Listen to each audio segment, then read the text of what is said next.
American soldier. This flag is presented to a true American hero in recognition for your service and sacrifice in the cause of freedom. Your service will never be forgotten. From the grateful people of this nation, Army National Guard, citizen, soldier, hero. So this is what I was given to me at my retirement.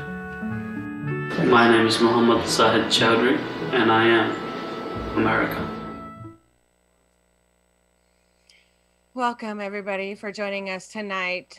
We are doing a little special report here in Washington State regarding some deportation issues that are coming up.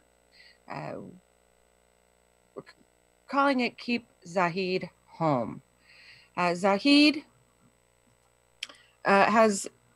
is a decorated disabled U.S. Army vet, president, veteran for peace, Thurston Mason Lewis County Board of Directors, and vice president of Thurston Community Media Forum, and a plethora of other things, as well as his wife, Ann. Ann is also very active in the community as a state committee woman, deputy treasurer, co-founder of Justice Not Jails, and co-founder of Veterans Mobile Outreach Project, and again, amongst many, many other things. I'd like to bring on Zahid to talk about some of his military accomplishments, which were many. We have a slide here just listing a few of the medals that he has earned during his time in the military, and community involvement. You name it, it seems like he has volunteered at every aspect in his community. And we're here today to talk about his battle with ICE and deporting him back to his country after serving here in our military service. I'd like to please welcome on Zahid and Ann Chaudhry. Did I say that right? Chaudhry? Yes. I got it right. Yeah. Thank you guys so very much for coming on. Can't go through everything that you guys have done in the community. It's just so vast. It's insane. All I do know is that it definitely has been felt a major change with you being here. So thank you so much for coming on and talking about it. Would you please discuss why we're here today, how we got here, and why we're looking forward to really getting a big rally for you on Monday? How did this all start? Ann, you want to go? Go ahead. So it all started from 9/11. So I know two Americas. One was before 9/11 and one was after 9/11. So before 9/11, I was fine coming and going to this country. My uncle came here. He was a scientist and professor and worked for the state college, Central Washington University, for many years. So I will come and visit him and we hang out. And he's my dad's younger brother, not only my uncle, but, a really good friend. And we love the nature and long walks and hikes, and that's what we'll do. So before 9/11, everything was fine. Year 2000, me and Ann met. And in January of 2001, we got married and all that. So long before 9/11, I was very active in the community already. I have always come here to this country legally, never broken any U.S. laws. I mean, not the first time, not the last time, every time I've come here legally. So I had my green card, long before 9/11 and all that. So after 9/11, I applied for my citizenship. And that's where one discovery led to another discovery, delay after delay. And they would not, it used to be called INS, Immigration and Naturalization Service. And they would not tell us honestly what they were doing, but we find out several different things. One of them was that after 9/11, they had made secret policy, interdepartmental policy, and they would not tell you. They will say that your name is in the security checks. But the funny thing is, when I applied in 2000, late 2002 and 3, my first 2 and 400 citizenship applications, they supposedly the immigration service, INS, I used to be called at the time, Immigration and Naturalization Service, they claimed that they lost my applications each time. But guess what? They cashed my check. so and then we find out the third time that when I applied, I think that was 2003 or 4, that I did not had to, as being a qualified veteran, as being a honorably discharged veterans, that I did not have to pay the fee. So, but we didn't knew that, and we asked for a waiver or asked for any questions, and they would not give any straight answers. So anyway, so that's how I applied for the citizenship 3 times after 9/11, and the delays and delays and delays, and then eventually we find out that they had a secret policy, what they call it, CARP, CARRP. It's an Orwellian name. The department calls it CARP. It stands for Control Application Review and Resolution Program for Extreme Vetting. So, but essentially, CARP is triple D, as Anne calls it, delay, deny, and deport. And that was the thing. You delay them forever, and then you eventually deny them, and you challenge their green card, which was already issued to them, or don't issue one after, even though they are statutorily eligible and they're qualified. And then you find bogus reasons, and if you can't find any bogus reasons, you create reasons and deport. So that's the triple D of delay, deny, deport of that policy. The whole world, and the ACLU calls it the Muslims need not apply secret policy. But we all know that this policy, interdepartmental secret policy, is unconstitutional.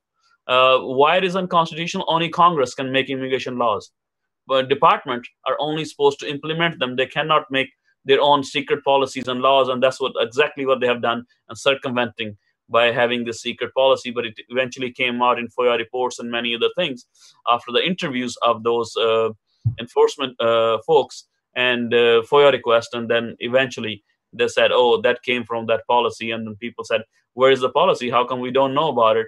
And this is how it happened, through ACLU and through some litigations and few other coincidentally, a little bit of information coming together and people putting the pieces of the puzzles together. So that's how it started, and that's where we are at. So we brought in eventually when they did delay it for so many years, and because again, there's a law and limitation. So they're supposed to, when they receive an application for citizenship, action must be taken within 120 days. So within 3 months and within 6 months, it has to be adjudicated. But they wouldn't do that. So then I had no other way to get that resolved but to bring a mandamus action in the United States District Court. And that case, again, the intimidation was so much that I had a different attorney at that time, and then he left the practice and left the country. So that's there. So after that, we took the case to, as pro se, to Ninth Circuit Court, and that didn't go anywhere. So then we had to appeal it. We asked for the lots of law firms or other ACLU and stuff and Immigrants' Rights Project to do, the United States District Court in Washington, D.C. to do a petition for certiorari. And but then again, I mean, the United States Supreme Court didn't have any incentive or motivation to take on this case, and that case they refused to hear it, because if they hear it, they had to say the department was doing unconstitutional acts, and the people who are paid on our taxpayer dollars and they act in our name were the very ones who were breaking the law. All right. So how long have you guys been married? We got married in January.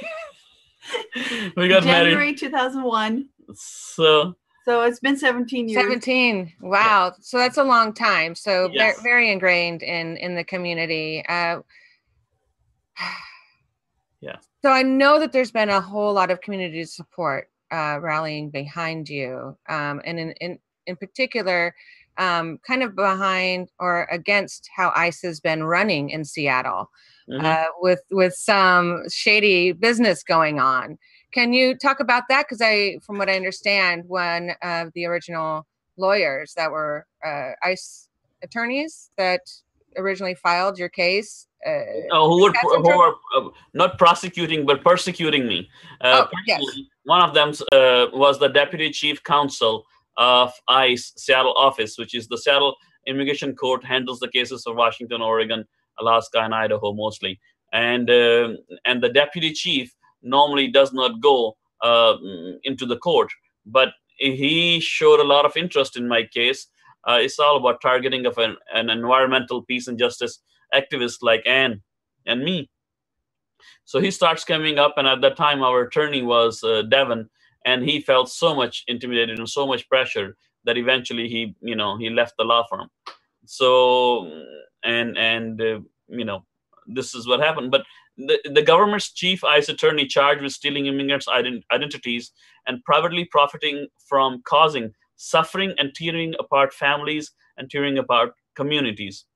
News reports revealed that, among other examples, this is yet another Seattle ICE attorney charged in the last few years show the toxic culture at Seattle ICE offices of personal bias, prejudice, bigotry, hatred, and malicious acts.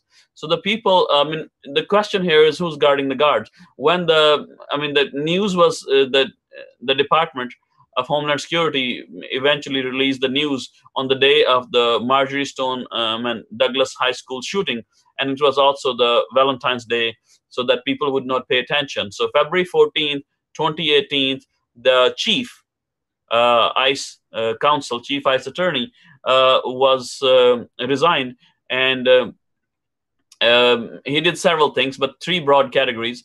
He was stealing the immigrant identities to benefit, to defraud the banks, open credit card accounts and stuff in their name, and then not paying those things, because once you put people in deportation proceedings, it's like the sky falls on them, and the earth is stripped from underneath their feet, and it's just, metaphorically speaking, it's really, really brutal. Or they end up in detention facility. I shouldn't call it detention facilities, because there's not much facility. It's a prison labor camp where you get paid $1 a day, for all that. So and the private for-profit prison industrial complex or detention industrial complex profits from it, like GEO and Corrections Corporations of America. The one in chemical dump grounds in Tacoma is owned by GEO. Originally, it was designed for 150 people max, but now it holds and keeps 1,500 people a night in detention. So it's very profitable. So these are the companies. Even the 2014 report said that they were making after cooking the books, they were making $5 billion in profit. So this is the profit which is created from causing human suffering and then profiting from it. So this is the same model you see at ICE. It's such a toxic culture, whether that be the chief ICE counsel of ICE, which on February 14, 2018, they released the news that he's going to resign. But his own home, the utilities were in the very immigrants that he was putting into deportation, and then he was putting those immigrants that he was putting in deportation, he was claiming them on his IRS tax returns, so he doesn't have to pay his income tax obligations. And then, he was defrauding banks in their name, the people he was putting them in, deportation proceedings for $200,000, at a time. So all those, that shows the toxic culture and who's guarding the guards, and it's becoming quite obvious. And the Mr. Jonathan Orwellian Love, who will show up in my case again and again, and his modus operandi was that he will say that this immigrant has waived their rights, or he will concoct he will do forgery and lie to court that this immigrant, statutorily qualified immigrant, has waived their rights so many years ago, and this is their signature when they never filled out that application. In my case, they brought my volunteer application for Yakima Police Department, and they said, look, he put a check mark in here, and by putting a check mark in here, he's benefiting from it materially. First and foremost, I did not put the check mark. That's what the forensic experts also said, that Mr. Chaudhry was not the maker of that mark. And then Mr. Jonathan Love, the Deputy Chief ICE Counsel for Seattle, would not bring their witness, from which was the application was for volunteer application for the Yakima Police Department. And their star witness was a person who hated government, and was Gary Bellis. And if you go to either of the websites, there's a whole detail on Gary Bellis. There's a tab on the website, on the web page. It's called either website, keepzahidhome.org or justiceforchaudhry.org, justiceforchaudhry.info. So justiceforchaudhry.info or keepzahidhome.org. You go to either website, there's a tab on Gary Bellis, and then Gary Bellis would not show up every year for 4 or 5 years. That's what we went through, because he would not show up to court. So that check, I'm sorry for butting in. That check mark, just so people understand what that check mark actually is. What did it say there? It says that it's on the website also. There's a click, and it says that so some of the positions for Yakima Police Department, the person has to be citizen, not just a legal permanent resident. If we ask you for that information, it's just a line or two. Would you cooperate? Something along those lines. And I even if I made the check mark, so what? I will, cooperate, of course. I was already legal permanent resident at that time, but not all positions. Some positions require that. But ICE was making the case that by putting a check mark here, I materially benefited. So material benefit is what the chief ICE counsel did by stealing identities of immigrants. Me, by giving away my blood, sweat, and hard work for free for a volunteer position, I am not benefiting from it whatsoever. I'm giving away, even if I made the check mark. But this is their bogus case, and this is how far and how desperate they are, to what lengths they will go to try to allege people, and they always over allege in many different things, to just like spaghetti, and see what sticks. Right. So I'm just like at a loss for words that this has all been going on. So when you're talking about the ICE agents taking over these identities, someone in the past, if I remember right, I could be wrong with the date, 2014, there was another agent that was doing the same thing. Yeah, 2016, he was doing forgery. The Deputy Chief Counsel, Mr. Jonathan Love, who used to come up again with other ICE attorneys, and they will be on the record, but he wouldn't be on the record. He would just come in to show and tell the judge and everybody else and my attorney that, we are really after this case, just let it go. And of course, in my case, my attorney, after that, resigned from my case and resigned from the law firm, because it's too much pressure. You can't handle it. You need to understand, founding fathers understood some of these issues very well, and that's why they put jury trial. I mean, a real court of law, with rules of evidence and everything else. So, and if you're going to, allege me with something, I have a right to see who's my alleger is, and let this be a jury of my peers, which none of that applies. It is for all intents and purposes, it's an executive administrative court. So, all of that due process is not available. So how many times have you had to go to court now? I think over 20 times. I think over 20 times? Over 10 years or so. Yeah. Wow. And I know that they've been pushing out and pushing out. Why is some of that? When I was reading up, I heard that they're not coming in really prepared, and they just keep asking it to get pushed out. It is the policy. It is the... Go ahead. Part of it was the years and years and years that we waited for them to bring their star witness, Gary Bellis. And they tried to get the judge to agree to him being interviewed or sworn in over the phone. And the judge said, no, Mr. Chaudhry has the right to face, to question his accuser. And so they kept delaying it because they didn't want their star witness to come in, because we could blow that out of the water. And so that was a long delay. This most recent delay was the government attorney, the ICE attorneys wanting, again, different background checks. And they kept saying the background checks are imminently here. I expect just a telephone call today. And the judge said, no, I'm not going to have the Chaudhrys and their supporters come back again in the same week, you know. So we'll just wait until they are here, until the background checks are done. And so the background checks, that was at the November 2017 hearing, and the background checks did not get completed until the first week of January of 2018. So, wow. But this background check is a ruse. It is. It's an excuse. It is an excuse. And this is what you see in every single CARP case, Muslim Need Not Apply case.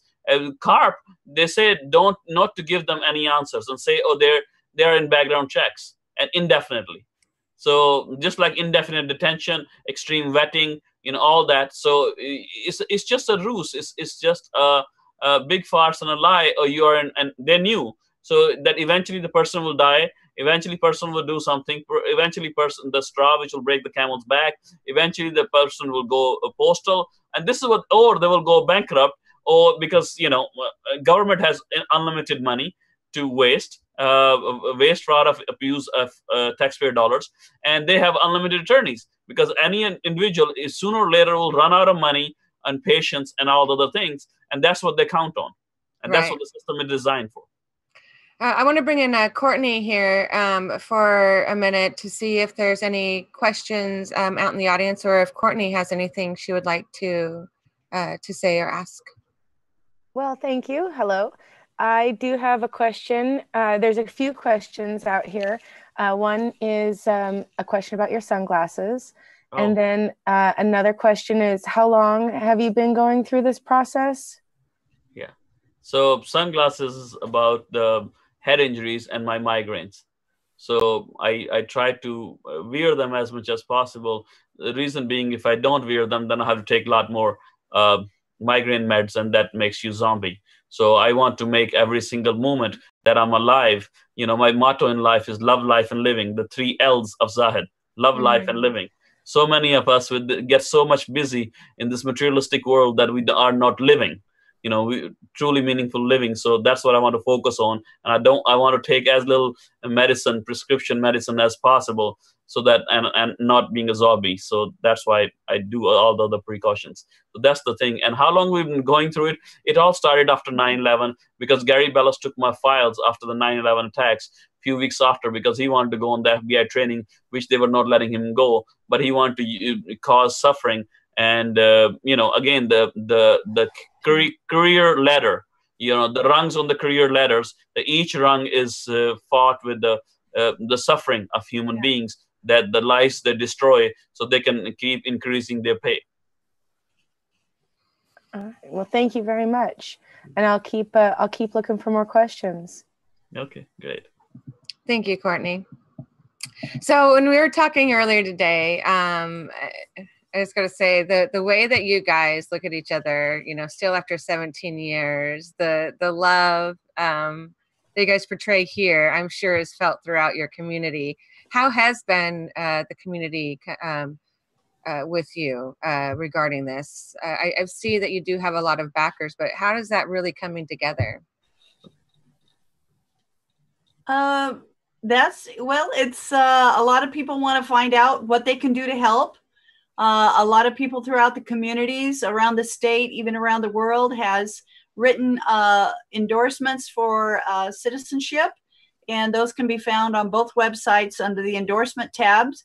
And that goes all the way. It's Republican, Democrats, Independents, pastors, lay people, all sorts of community members, and they're all.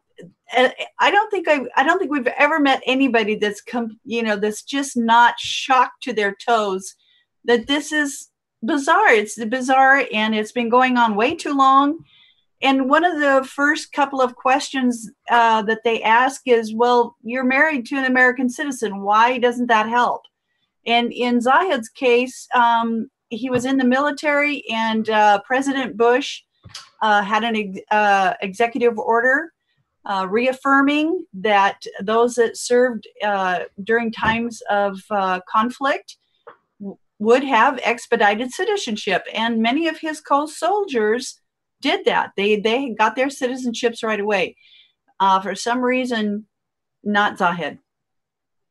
Do you think it does have something to do with being an activist in the community? You mentioned it earlier. Do you think that really is the highlighted point to this? Yeah, totally. yeah. It's a targeting of environmental and it peace and justice activists. And if you happen to be a Muslim, that's another bonus points for some, Islamophobic folks. So I'm sorry. So what country are you from? We forgot to establish that at the beginning. Great. My father was a refugee from India into Pakistan. So my grandmother, the empires collapsed because that's the natural state of empires. British Empire, colonial empire was collapsing, and grandmother's family had lots of lands and farms in Punjab, in India. So what happened is that when the colonial occupiers were leaving, then they didn't want people to have peace, and they will, push. It's all divide and conquer, which is happening these days also, just in a different way. So they started fighting. So my grandmother grabbed my father at that time, about 8-9 years old, and ran to the forest, and they will travel at night, heading straight west, and at daytime they will hide either in forest or tall crops. My father saw his own grandparents, shot and killed right in front of him. No kid should see that. So eventually they arrived in a refugee camp in Pakistan, and that is my history. So from India, being a refugee, into Pakistan, and losing so many loved ones and family members, being killed right in front of your eyes. And after months and months of June, July, August heat, traveling at night and arriving in a refugee camps without clothes and everything else. And my grandmother started helping again in the refugee camp, start sewing clothing for people, because, everybody was tarnished and broken, and then start building it. And then eventually all her life, who I am today, I think I have a big influence on me was my grandmother. But again, all adversity. Doesn't matter what happened to you. Again, all adversity, you try to do the best for all the folks and people around you and build the community. And, she did so much. And then she ran, the whole village in this masculine society, even, being a feminine and feminist economics, she lived it, she practiced it. And this was amazing. And so we were refugees. My father and my grandmother were refugees into Pakistan, and I guess that's where I was born. So what can we do here, us in Washington State, actually across the country? What can we do to help in this fight that you have? So go to the both websites, keepzahidhome.org, and people say, keep Zahid home? Who would take somebody from their home? So, and you said, deporting to your home country. I don't see that my home country. I see this my home country. This is the country I've given, nearly 20 years of my life to. This is the country I love the most, I serve the most, whether it be, unpaid volunteer for the city fire department as a paramedic, and an emergency medical technician, or a first responder, or as a, American Red Cross volunteer for the, or National Guard available for flood and whatever, or for United States Army. So this is my country. I have given my, most of my life to it and my great years to it. So what people can do, they should go to the both websites. The other website is www.justice4, and that's the digit 4, Chaudhry.info, INFO. And just educate yourself. Educate yourself about the CART program. It's illegal. It was previously secret. It is still being fought in the courts. Whether or not it has legality. And this is the backhanded, underhanded, sneaky-handed way that the INS, Immigration and Naturalizations Wait a minute. Service. Services, INS. That was a former name, and it's now called ICE, which is Immigration, Customs, and Enforcement. And they are really leaning heavily throughout the country on the enforcement part of that. The top attorneys in ICE, they're criminals. And really, when you read their stories, when you read the stories that have been printed about them, they're only getting a slap on the wrist. Even the court documents aren't what somebody else would get if they were charged with the same thing. They get to go through what is called information, which means they get to go directly into plea bargaining. They get to avoid the grand jury questioning. And their punishment is just basically a slap on the wrist. So people need to hear about this. People need to read about it, that this is going on, and it's going on right here. So Pastor Reverend Terry Kylo of Seattle will say, in Nazi Germany, it was the same population of Jews. What is the population of Muslims in America today? So we need to see the parallels. And everything what happened in Nazi Germany was legal. So Dr. Martin Luther King said, in the end, we would not remember the words of our enemies. We will remember the silence of our friends. So what the people can do, they can go to the websites, they can go to the endorsement tabs and see the letters. Pastor Amy Hessel's letter, Good Church of the Lutheran, Good Shepherd Church of the Lutheran is a good example. She wrote that letter last year. There are some letters which are 10 years old or even longer. So people can write letters of support.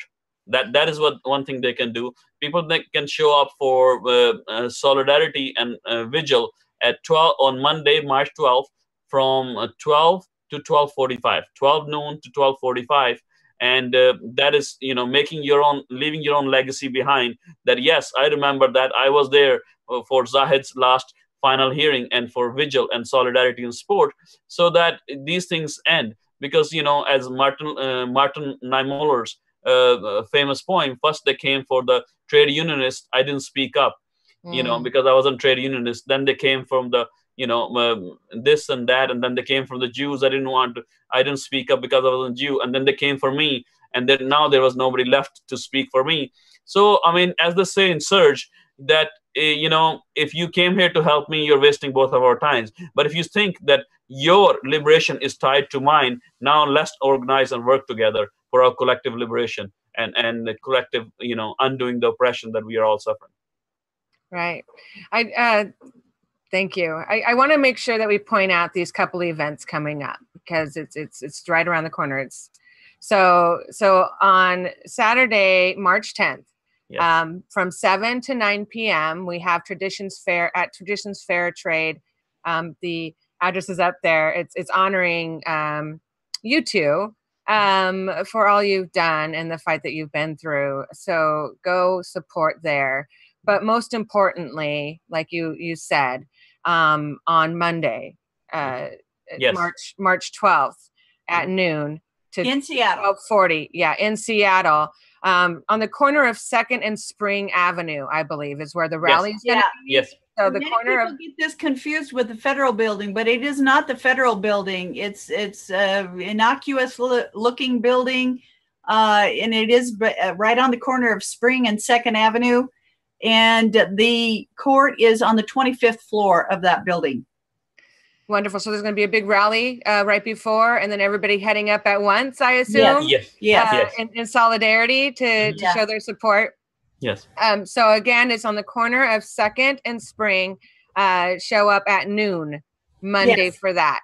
Yes. And then I did put all the links into the websites you guys mentioned and to some of the articles out there down in our description here on this video, so people can go find that very easily.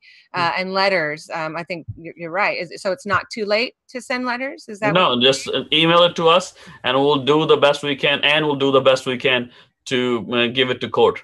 Just sign it and then scan it, so there's a signature on it. Yeah, the important thing is the signature. Because the people, otherwise they find excuses on the other side, ICE and others, to throw them out. They forgot to sign it. So sign and put your name on it. And here I am. I'm making a legacy. I stand, on the side of love and on the side of Zahid. That and we'll make a great legacy. And this is how we bring community together and protect the community from being ripping apart, being ripped apart. Right. Let's bring Courtney in one last time, just as we're finishing up here, to see if there's anything further out there for questions. Thank you. One more question. What is what are the possible outcomes of Monday? So we're talking about a noon to 12:40. It's a short. Well, I mean, it's just a vigil for that time. 40 minutes. Yep. And then and you'll be in court during that time? No. Court starts at 1 p.m. upstairs. So we will all be together. One time, Elisa Goss, a fellow peace and justice activist and a union activist in Seattle, she organized that. Give me a sentence or a poem or a word or spoken art about the memory of, Anne and Zahid. So something like that. And then, together, what can we do? And the whole community comes together, and that's a wonderful thing to see. And then 1 o'clock, the court starts. And the thing is this case has been unprecedented. It has broken all records. There was the last time, the oldest record was 13 years, who was denied his citizenship because they were just background checks, which is CARP.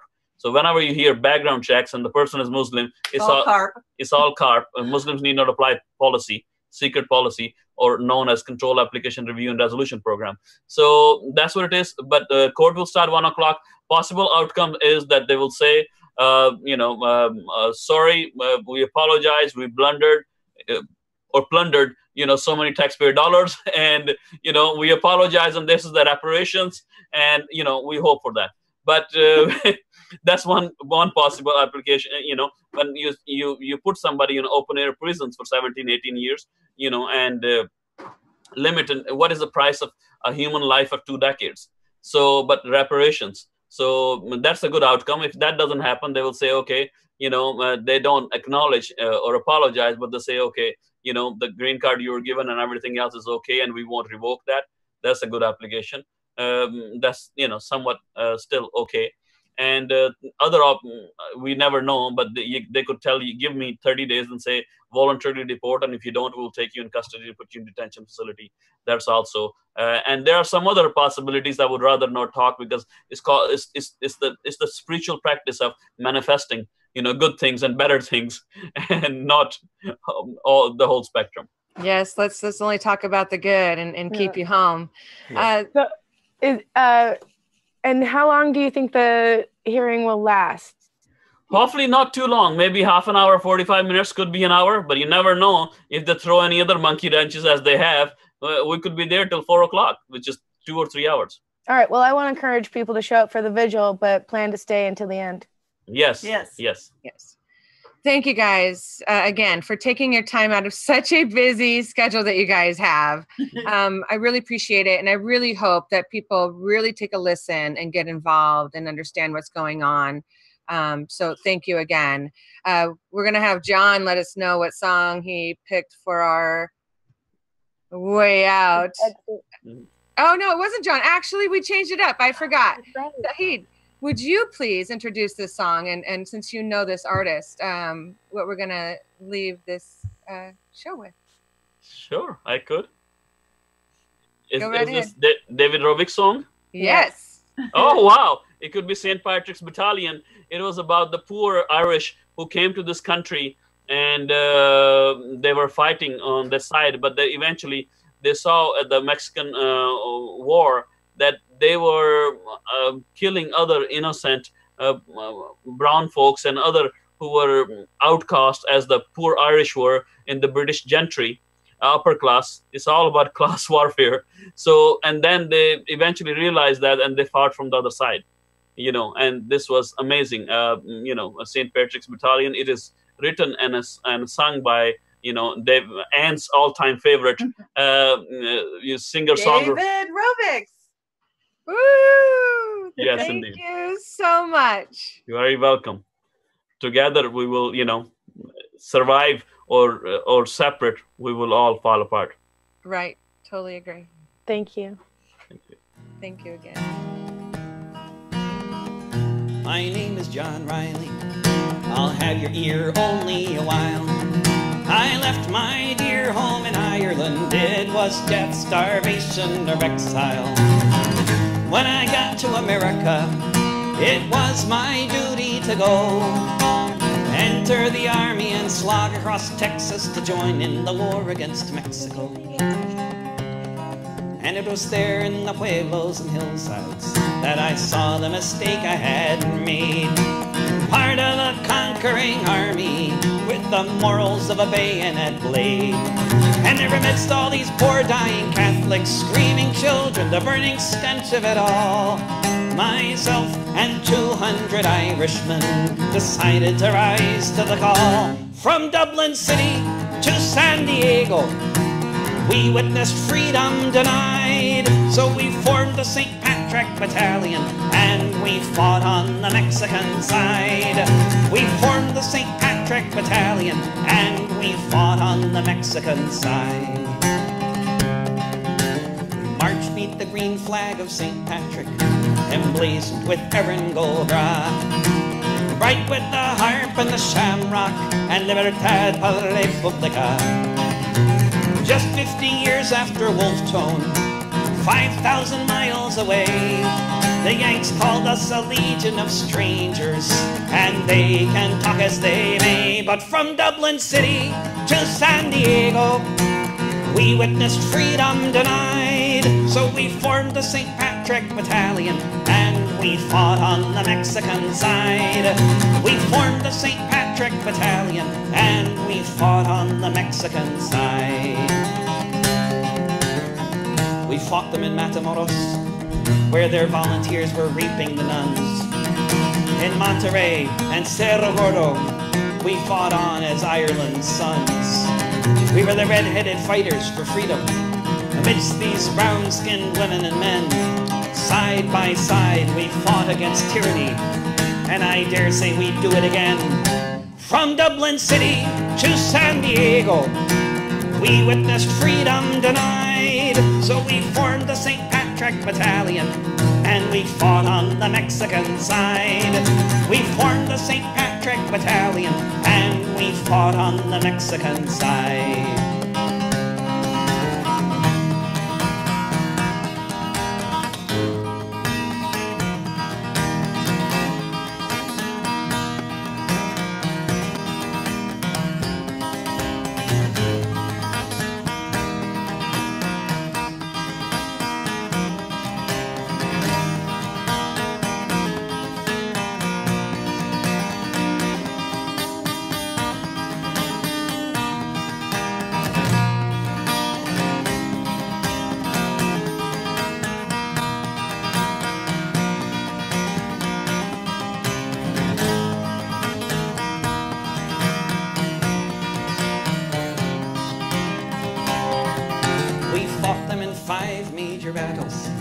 Churubusco was the last.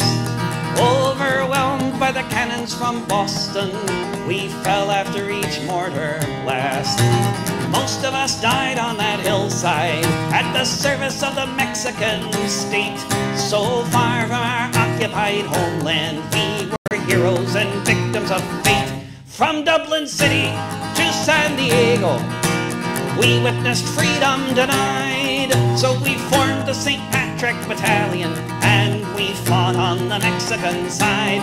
From Dublin City to San Diego, we witnessed freedom denied. So we formed the St. Patrick Battalion, and we fought on the Mexican side. We formed the St. Patrick Battalion, and we fought on the Mexican side.